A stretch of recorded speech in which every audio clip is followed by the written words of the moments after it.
Sudah 4,5 jam diperiksa Bareskrim sebagai tersangka, 4 petinggi ACT berpotensi ditahan. Berani memberikan lebih jauh pendapat karena saya baru akan diperiksa sebagai tersangka hari ini. Insya Allah nanti jika dimungkinkan, ya saya siap kembali memberikan penjelasan. Tapi Bapak meyakini Pak penyaluran dana yang selama ini sudah dilakukan itu sesuai dengan ketentuan, Pak? Ya nanti ya. Saya hormati semua proses hukum ini. Ya. Memperkaya diri sendiri itu namanya korupsi ya. Dan korupsi itu tidak hanya ada di ECT. Di kementerian-kementerian dan di DPR itu juga ada korupsi orang memperkaya diri, kan gitu ya? Iya. Tindakan itu kita celah dan si pelakunya harus ditindak. Cuma institusinya jangan dibubarkan. Kalau seandainya ACT dibubarkan, saya minta DPR dibubarkan. Kementerian-kementerian yang pejabat-pejabatnya korupsi memperkaya diri ya dibubarkan juga. Tapi logikanya benar nggak itu? Hingga kini kami belum menerima teguran secara tertulis. Bahkan kami sampaikan dalam aturan tersebut bahwa sanksi administratif ini berupa teguran secara tertulis harus diberikan kepada penyelenggara PUB paling banyak 3 kali. Dan jarak antara satu teguran kepada teguran berikutnya adalah 7 hari kerja. Dalam peraturan Menteri Sosial, maksimal biaya operasional lembaga kayak gini 10%. Dalam aturan biaya Menteri Sosial, biaya operasional. Jadi biaya digunakan untuk gaji operasionalnya lah. 90%-nya terdistribusi, gitu lah kan? Distribusikan ke yang membutuhkan. Iya dong, ke yang membutuhkan. Itu aturan Menteri Sosial.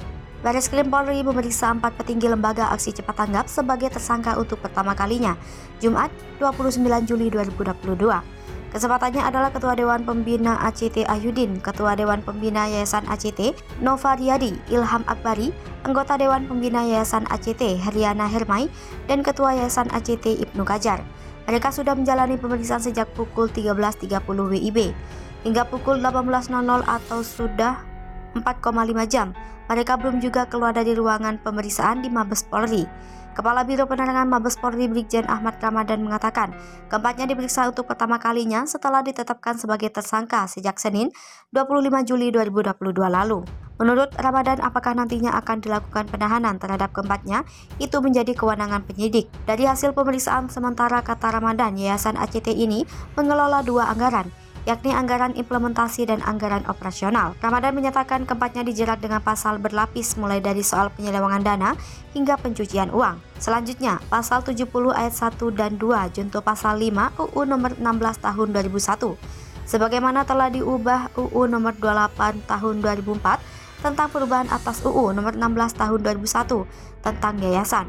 Berikutnya, pasal 3, pasal 4 dan pasal 6 UU nomor 8 tahun 2010 tentang pencegahan dan pemberantasan tindak pidana pencucian uang, serta yang terakhir pada pasal 55 KUHP, junto pasal 56 KUHP. Selama ini penyidik Direktorat Tindak Pidana Ekonomi khusus Bareskrim telah meminta keterangan 18 orang saksi dalam penyidikan kasus dugaan penyelewengan dana oleh Yayasan Aksi Cepat Tanggap.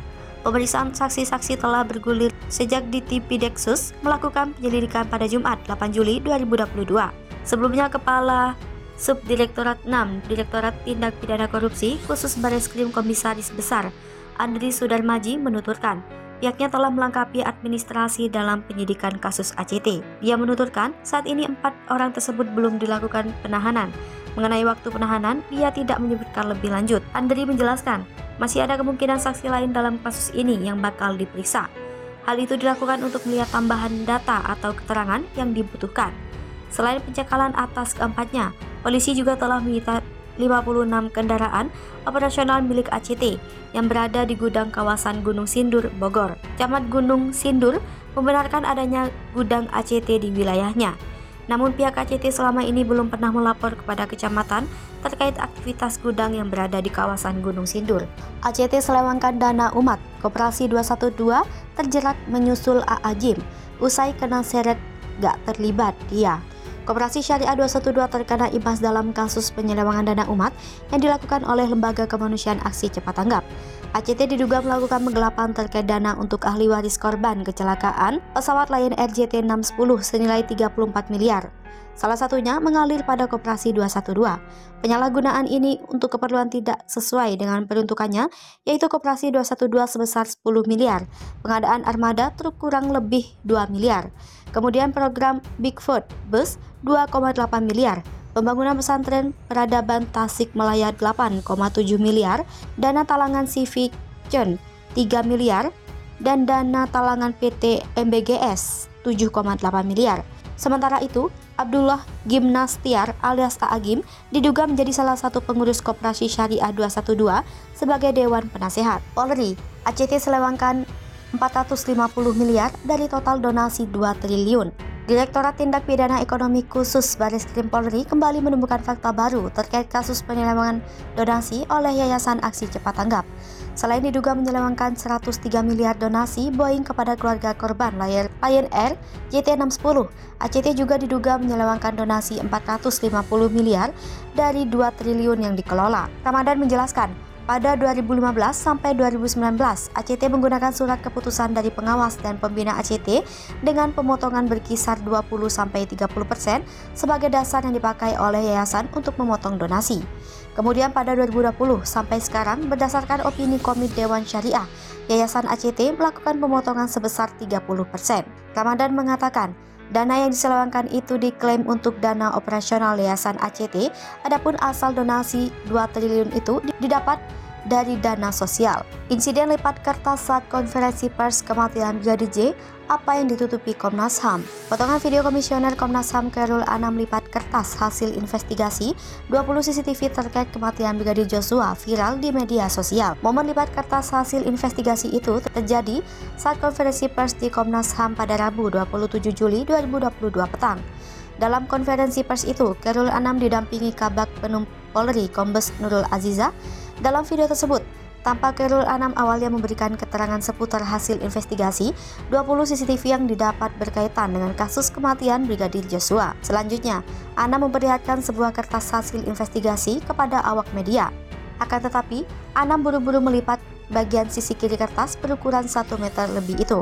Diduga, bagian kertas yang dilipat itu merupakan hasil investigasi keseluruhan dan rangkaian kematian Brigadir Joshua. Hal itu lantas diprotes pewarta foto karena belum sempat mengambil isi keseluruhan kertas tersebut. Anam kemudian berinisiatif kembali memperlihatkan kertas tersebut, tapi dengan bagian kiri yang tetap terlipat. Itu pun hanya ditunjukkan kembali dengan cukup singkat saja. Meski diprotes wartawan, tapi Anam bergeming dan hanya mengacungkan 2 jempolnya ke atas. Sebelumnya, Komnas HAM mengungkap fakta baru pemeriksaan digital forensik dan siber dengan keterangan dari Mabes Polri. Fakta baru itu yakni hasil pemeriksaan 20 rekaman CCTV serta aktivitas tes PCR yang dilakukan mantan Kadif Propam Irjen Pol Verdi Sambo. Aktivitas tes PCR itu ternyata tidak hanya dilakukan Verdi Sambo, tetapi juga dilakukan bersama istrinya, Putri Chandrawati, Brigadir Joshua, dan Barada Eliezer.